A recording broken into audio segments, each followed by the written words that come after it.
The airport was alive with activity as travelers hurried to their gates, each focused on reaching their destinations.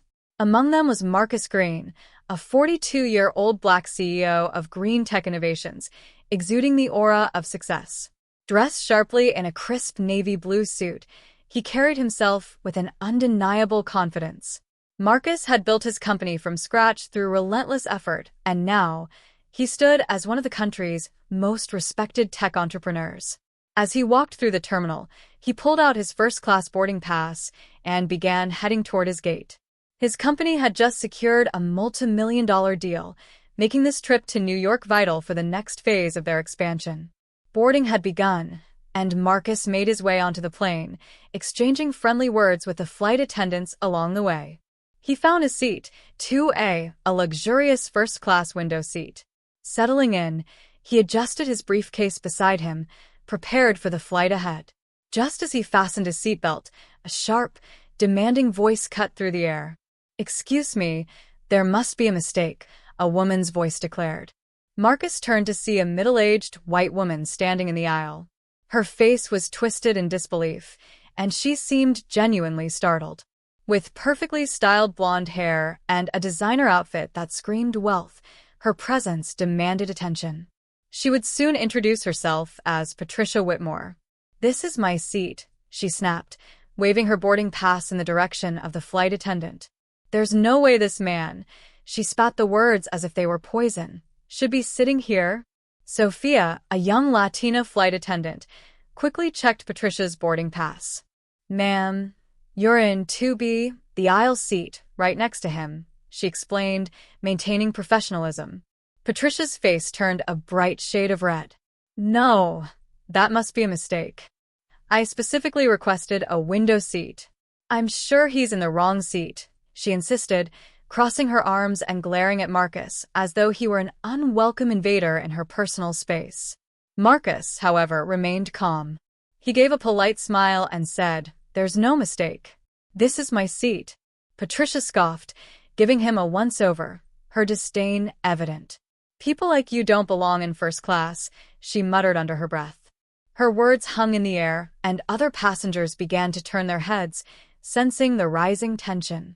"Ma'am, please take your assigned seat," Sophia urged, trying to de-escalate the situation. But Patricia wasn't backing down. "I will not sit next to him. Either he moves or I want a new seat," Patricia demanded, her voice growing louder. Marcus sighed. He had dealt with ignorance before, but he refused to let it rattle him. "Ma'am, I paid for this seat just like you did," he said firmly, his voice calm yet resolute. Patricia wasn't having it. "I'm a loyal customer. I spend thousands of dollars on this airline. I shouldn't have to sit next to someone like him," she declared, her tone dripping with entitlement. Marcus locked eyes with her, his gaze steady. "Say it," he said, his voice low and unwavering. For a moment, Patricia hesitated. Her next words almost hung in the air before she turned to Sophia. "Call your supervisor. I want him out of here," she demanded, as if she could will the situation to bend to her will. What she didn't realize was that instant justice was about to unfold. Sophia took a deep breath, her expression hardening. She had dealt with difficult passengers before, but this was something else entirely. "Ma'am, I've explained this already. Mr. Green is in his correct seat," she said, her tone even. "You can either take your assigned seat, or I'll have security escort you off the plane." Patricia gasped in disbelief. "You wouldn't dare," she said, but Sophia remained unmoved. "I will," Sophia said, her voice firm. "If you continue harassing another passenger, I will have to call security."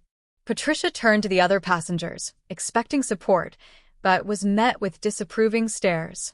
A middle-aged black woman 2 rows behind shook her head. A young white man across the aisle sighed in annoyance. Even the businessman in seat 3 muttered, "Just sit down, lady." Realizing she had no one on her side, Patricia clenched her fists, her face reddening with frustration. "Fine," she hissed, reluctantly plopping down into seat 2B. "But I'm filing a complaint." Marcus exhaled, a small smile tugging at his lips. "Good luck with that," he muttered to himself, feeling the weight of the moment.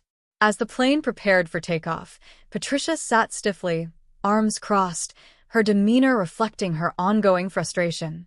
But her troubles weren't over yet. An hour into the flight, Patricia buzzed for the flight attendant. When Sophia arrived, Patricia smirked. "I'd like a glass of champagne." Sophia nodded politely. "Certainly, ma'am," she said, turning to Marcus. "And for you, sir?" Marcus smiled. "Water will be fine, thank you." Sophia left but returned shortly, not alone this time. Standing beside her was a senior flight attendant, a stern-looking black woman named Lisa. "Miss Whitmore," Lisa said, her voice unyielding. "We need to have a word." Patricia's frown deepened. "What now?" Lisa raised a tablet, displaying a report. "We've received reports of your behavior before takeoff. Discriminatory remarks are a violation of our airline's code of conduct. You've been flagged." Patricia's smug expression faltered. "Excuse me?" she asked, her confidence now wavering. Lisa continued, her tone unshaken. "Upon landing, airline security will escort you for further questioning. Additionally, your frequent flyer account is under review, and your status may be revoked." Patricia's jaw dropped. "You can't do this." "I'm a loyal customer," she protested, but Lisa's response was unwavering. "Not anymore," Lisa said coolly, raising an eyebrow. A few passengers, sensing the sweet taste of justice, clapped softly. Marcus couldn't help but chuckle, shaking his head in disbelief. For the remainder of the flight, Patricia sat in silence, her face flushed with humiliation. When the plane landed, she was escorted off, her exit marked by the same disgrace she had once tried to impose on others. As Marcus stepped off the aircraft, he smiled to himself. Some battles, he knew, didn't require raising your voice. Sometimes, the best response was simply letting the system deliver the justice it was designed for. And, in this case, it worked perfectly.